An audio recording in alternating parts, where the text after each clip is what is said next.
ശ്രുതിയോട് വഴക്കുണ്ടാക്കി ശ്രുതി വീട്ടിൽ നിന്നും ഇറങ്ങിപ്പോകുന്നു. ഇതിനിടയിൽ ശ്രുതിയെ തല്ലിയതിന് രവീന്ദ്രൻ ചന്ദ്രമതിയെ കുറ്റപ്പെടുത്തുകയും ശ്രുതിയെപ്പോലെ തന്നെ ശ്രുതിയും കുറ്റക്കാരനാണെന്നും അവനെ ശിക്ഷിക്കണമായിരുന്നുവെന്നും അവൻ ഇങ്ങനെയാവാൻ കാരണം നീയാണെന്ന് പറഞ്ഞ് ചന്ദ്രമതിയോട് ദേഷ്യപ്പെടുകയും ചെയ്യുന്നു.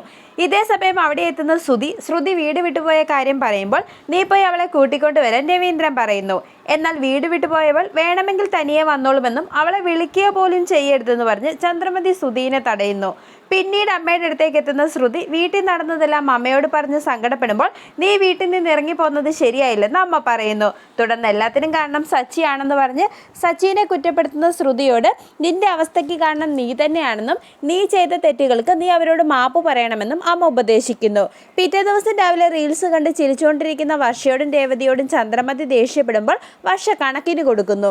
ഇതേസമയം ശ്രുതിയെ കാണാതെ ടെൻഷൻ അടിക്കുന്ന ശ്രുതിയോട് ചന്ദ്രമതി ദേഷ്യപ്പെടുന്നു. ഇത് കേട്ട് ശ്രുതി അവിടേക്ക് എത്തുമ്പോൾ ഇനി ശ്രുതിയോട് മിണ്ടാൻ പാടില്ലെന്ന് പറഞ്ഞ് ചന്ദ്രമതി ശ്രുതിയെ പുറത്തേക്ക് പറഞ്ഞു വിടുന്നു. ശേഷം ഞാനിതെല്ലാം ശ്രുതിയുടെ നല്ലതിനു വേണ്ടിയാണ് ചെയ്തതെന്ന് പറഞ്ഞ് വീണ്ടും ചന്ദ്രമതിയോട് സംസാരിക്കുന്ന ശ്രുതിയോട് പൊട്ടിത്തെറിക്കുന്ന ചന്ദ്രമതിയെ കാണിച്ച് എപ്പിസോഡ് അവസാനിക്കുന്നു.